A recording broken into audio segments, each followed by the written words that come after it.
সুপ্রিয় দর্শক শ্রোতা, আমি আজকে যার সাথে কথা বলবো তাকে নতুন করে পরিচয় করে দেওয়ার কিছু নেই।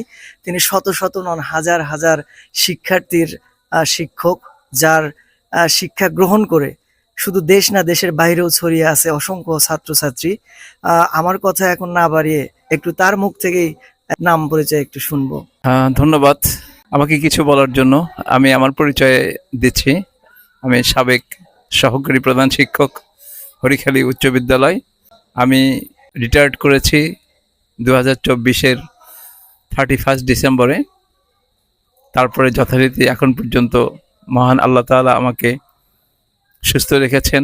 ধরেন আজ থেকে 15 বছর অতীতের ছাত্রছাত্রীদের ব্যবহার, আচার আচরণ, চলন বলন আর এখনকার ছাত্রছাত্রীদের আচার আচরণের মধ্যে কি পার্থক্য লক্ষ্য করছেন স্যার? ধন্যবাদ এই প্রশ্নটির জন্য। প্রশ্নটি অবশ্যই একটু জটিল প্রশ্ন।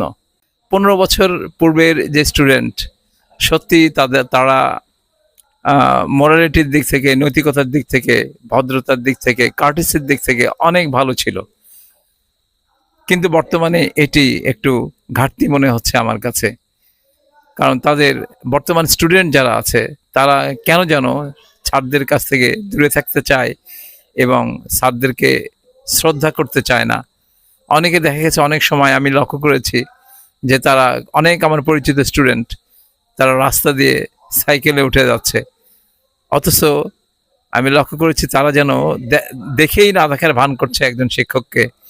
মনে হচ্ছে তাদের অবস্থাটা এরকম, তাদের মানসিকতাটা এরকম যে একজন শিক্ষককে এড়িয়ে যেতে পারলেই আমি বেঁচে যাচ্ছি। কিন্তু আসলে আমার সুপ্রিয় শিক্ষার্থীদের এই মানসিকতা পোষণ করা মোটেই ঠিক না। এবং এটা আমি যেটা মনে করি যে এটি একটা পারিবারিক শিক্ষার অভাব।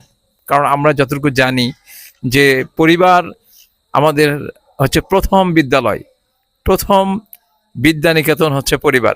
পরিবার থেকে যদি আমরা আমাদের এই সন্তানদেরকে সুশিক্ষায় শিক্ষিত করতে পারি এবং আচরণগত দিক থেকে আমরা তাদের পিতামাতা, অভিভাবকরা যদি একটু ইনিশিয়েটিভ নেয়, উদ্যোগ গ্রহণ করে এবং তার সন্তানদেরকে যদি একটু কাউন্সিলিং করে, কারোর সাথে বেয়াদবি করা যাবে না। অনেক মানুষ তো দেখতেছে এখন, তো তাদের উদ্দেশ্যে এমন কোনো কথা আছে যে বললে বা মেসেজ দেওয়ার, যেটা হয়তো কখনো দেওয়া হয়নি, এই মাধ্যমে হয়তো অনেকেই আপনার কথা শুনতে পারবেন স্যার? ধন্যবাদ। আরেকটি প্রশ্ন, আমি সকল অভিভাবককে অনুরোধ করব যে আপনারা আপনাদের সন্তানদেরকে মোবাইল থেকে দূরে রাখার চেষ্টা করুন।